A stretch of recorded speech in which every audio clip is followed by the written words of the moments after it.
घटनाओं को उन्होंने चित्र रूप में यहाँ पर उकेरा। यहाँ पर भगवान राम का चित्र भी मिलेगा, बुद्ध और महावीर का भी मिलेगा, दशम पिता गोविंद सिंह जी का भी चित्र मिलेगा। गुरुकुल हमारी शिक्षा नीति कैसी होनी चाहिए इसका संदेश भी मिलता है। राम सीता लक्ष्मण वो एक प्रकार से हमारे अधिकारों का चित्रण करते वक्त दिखाए गए। भगवत गीता के संदेश का चित्र भी दिया। शिवाजी और लक्ष्मीबाई को भी यहाँ पर स्थान देकर देशभक्ति के उत्तुंग पाठ हमें पढ़ाए। नालंदा यूनिवर्सिटी हमारी प्राचीन शिक्षा पद्धति का हमें स्मरण कराती है और नटराज जीवन में बैलेंस कैसे होना चाहिए वो बैलेंस के सिद्धांत को भी प्रतिरूपित करता है। मैंने आज थोड़ा यहाँ आने से पहले क्या क्या चर्चा हुई राज्यसभा में, उसमें हमारे एक सम्मानीय सदस्य ने कहा कि चर्चा का स्तर कितना नीचा हो गया है कि यहाँ चित्रों की चर्चा हो रही है। मान्यवर, अगर संदेश लेना नहीं आता तो संविधान का भी कोई उपयोग नहीं।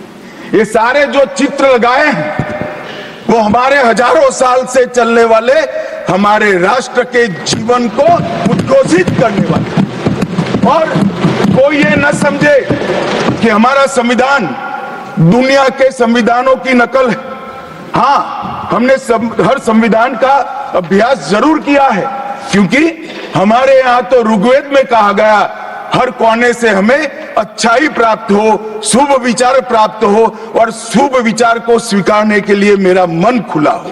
मान्यवर, हमने सबका सबसे अच्छा लिया है, मगर हमारी परंपराओं को नहीं छोड़ा है।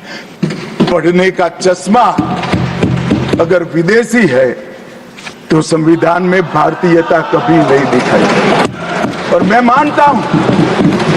मानता हूं कि जिसने भी संविधान को सिर्फ शब्दों में छापा है और चित्रों को निकाल दिया है, उन्होंने संविधान की भावनाओं के साथ छल किया है। चित्र बगैर का संविधान अधूरा संविधान।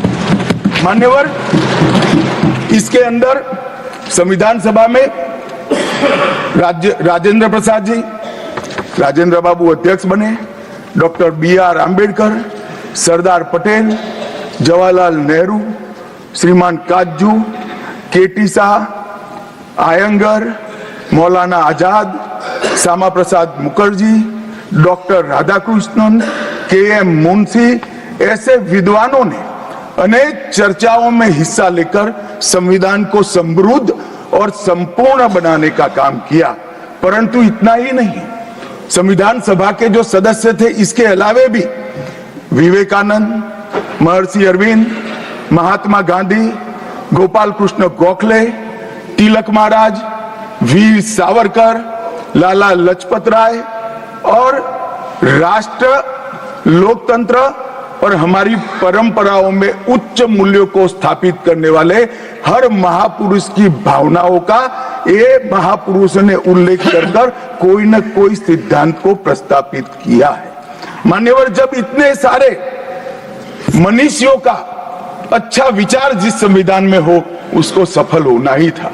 ये संविधान सफल होने के लिए संविधान सभा की चर्चा अगर कोई ध्यान से पढ़ेगा तो वेद, उपनिषद, चाणक्य नीति, विदुर नीति, शांति पर्व, रामायण और महाभारत, इसमें से निपजे हुए मानव जीवन के सभी मूल्यों को भी इसके अंदर हमने समाने का प्रयास किया था।